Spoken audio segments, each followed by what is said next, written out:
Hey Budget Squad, welcome back to my channel. I am so glad that you decided to click on today's video.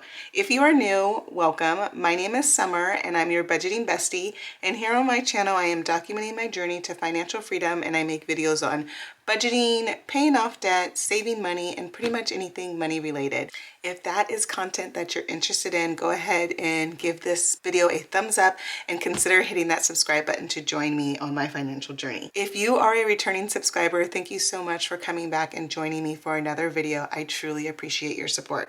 So in today's video, we are going to be budgeting out my last paycheck for 2023. So we are going to be budgeting out my December paycheck, which I will use to cover all of my January expenses. So let's go ahead and get started. If you are new to my channel, I do budget using the Budget by Paycheck workbook by The Budget Mom. And if you're interested in this workbook, you can get it off of her website, thebudgetmom.com. However, you do not need to use her planner or any budget planner to create a budget. You can create a budget using just a pen and piece of paper, or there are several free templates you can find online. I am really excited to be filming this video. This is going to conclude 2023, and I'm really looking forward to starting my new Budget by Paycheck workbook for 2024. If you are new to budgeting, the first step in budgeting is you want to list all your sources of income. Here on my channel, I do budget using my real numbers. I am a teacher and my income is public record. So here on my channel, I do share my real numbers with you guys. I do get paid once a month and I'm a salary employee. So my paycheck tends to be about the same every month. So my teacher paycheck is split up into two accounts. The majority of my paycheck goes into my checking account. $6,501.80 went into my checking account, and then $400 went into my Super Saver account.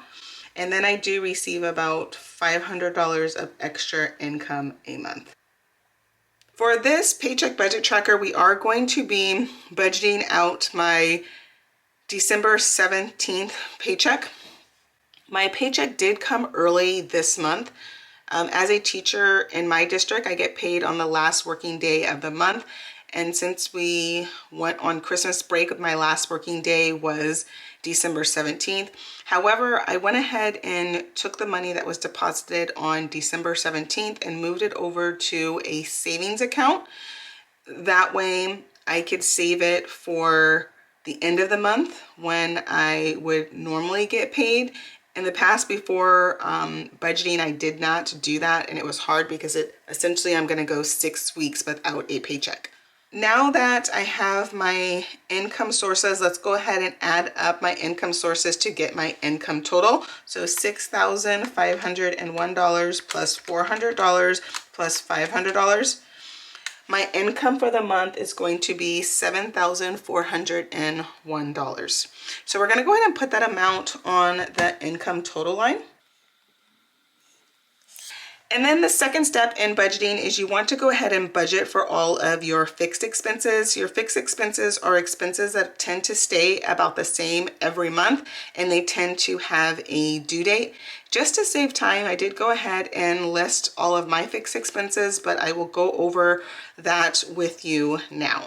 So my mortgage is $3,927.97. My SDG&E bill, which is my electricity, is $72.14.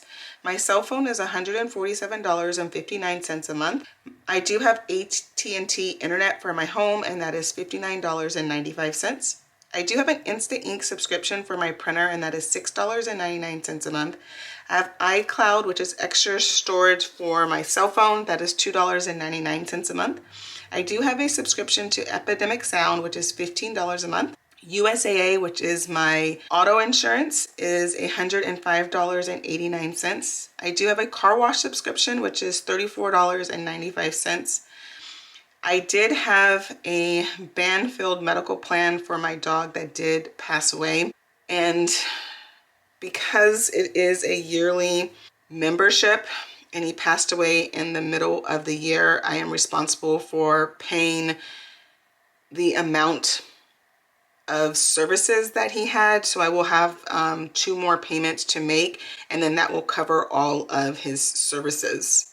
So with the medical plan, I pay $64.95 a month, and that covers all of his annual checkups, shots, dental cleaning, and things like that. And the services that I used were not fully covered, so essentially like you're paying for the items in advance. I have 2 more months to pay to have paid for all of the services that he did receive in 2023. My son takes piano lessons, and that is $105 a month. I do have an Orange Theory membership, and that is $169 a month. I do have a wine membership, which is $25 a month.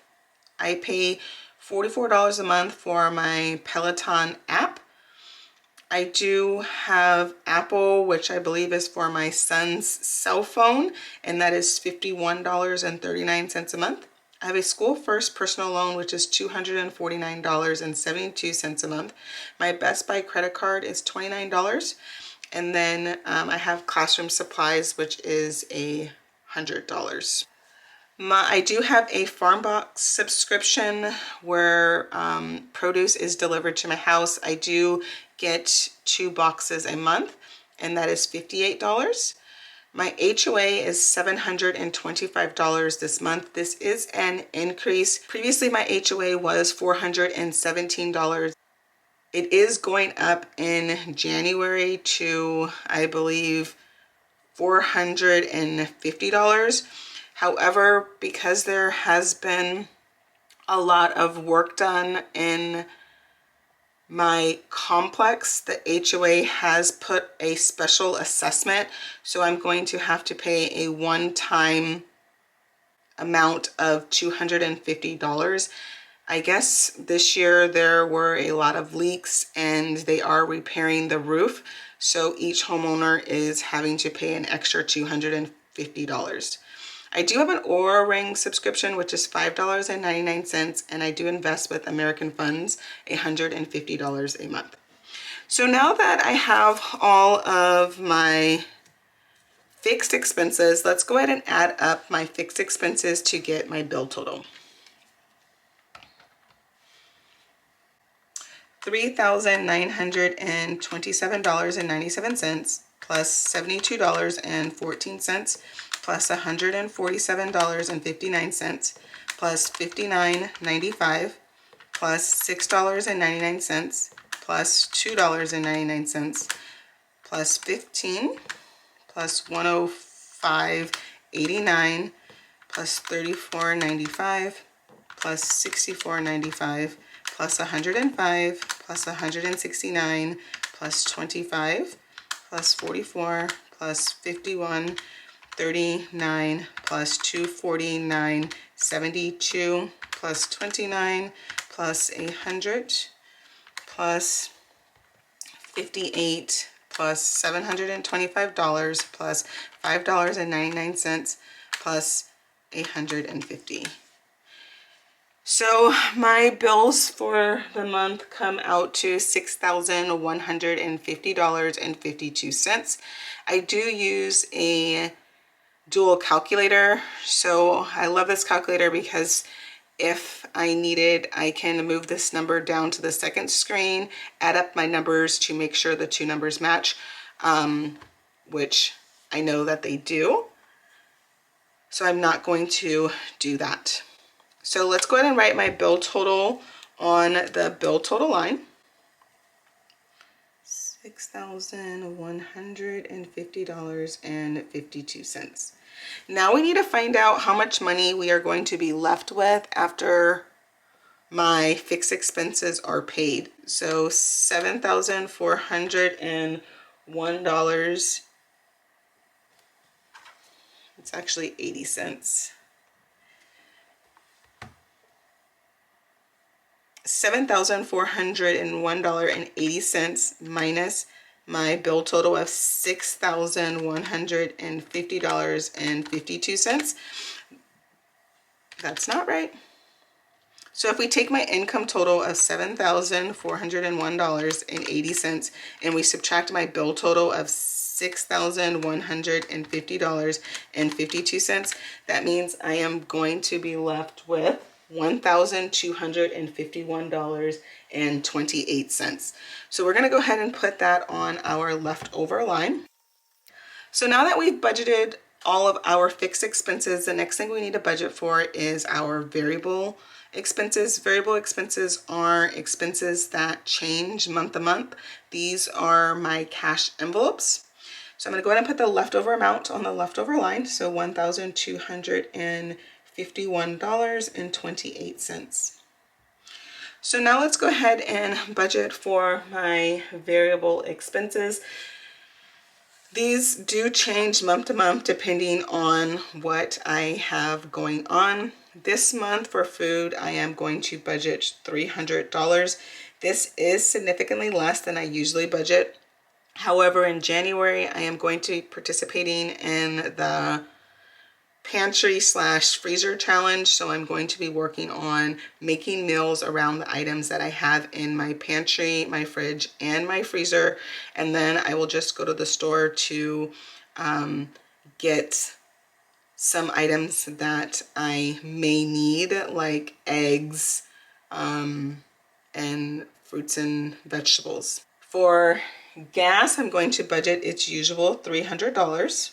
For household, I am going to budget $125. For fun / entertainment, I'm going to budget $100. For health and beauty, it's going to get its usual $300. And then for personal, I'm going to budget $75. So now that we have all of my variable expenses, let's go ahead and add up those. That way I can get my envelope total. So $300 plus $300 plus $125 plus $100 plus $300 plus $75 is $1,200. So we're going to go ahead and put that on the envelope total line. So now we need to take my leftover amount after paying all of my bills, which was $1,251.28, and subtract my envelope total of $1,200. And that means I'm going to be left with $51.28. Go ahead and move this to the side. The next thing that we need to budget for is my sinking funds. But let me put this $51.28 here. I am just going to budget for one sinking fund. I'm going to budget for my son's birthday.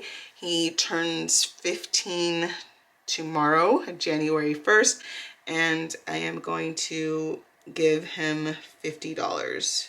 So now that I have the money budgeted for my sinking fund, that's going to go into the birthday envelope. The sinking fund total comes to $50. So if I take my leftover amount of $51.28 and subtract my sinking total of $50, that means I'm left with $1.28. This month, I am not going to be budgeting for any extra debt payments. I will resume making extra debt payments at the end of January when I get my first paycheck of the year. The next thing you need to budget for is your extra savings. So let's go ahead and put my leftover amount of $1.28 here. And then we're just going to add that $1.28 to my buffer. So we'll just keep that in my checking account. So my savings total comes out to $1.28. So if I take my leftover amount of $1.28 and subtract my savings total of $1.28, that means I'm going to be left with $0. So that is how you get a zero-based budget where every dollar is accounted for. And to check to make sure you have a zero-based budget, you take your income total minus your bill total, minus your envelope total, minus your sinking total, minus your extra debt total, minus your savings total, and that should give you $0. The next thing in my workbook is this cash envelope breakdown, and this is where you list all of your envelopes, and then on this section it has a cash denomination breakdown. That way you can fill out how you would like your cash. And then I take my cash denomination breakdown and I copy it onto this Post-it. I purchased this Post-it from the Budget Mom, and then I take this Post-it to the bank and I give it to my teller. That way they know how much I want to take out and how I want my money. Well, that is a look at my paycheck budget for the month of December, which will cover my January expenses. Well, I really hope that you enjoyed this video. If you enjoyed this video, please give it a thumbs up and definitely consider hitting that subscribe button to join me on my financial journey. I would love to have you become a part of the Budget Squad. In the comment section, let me know how long you have been budgeting for, and if you are new to budgeting, I would love to know that as well. Well, I hope that you guys have an amazing day, and I look forward to seeing you in my next video.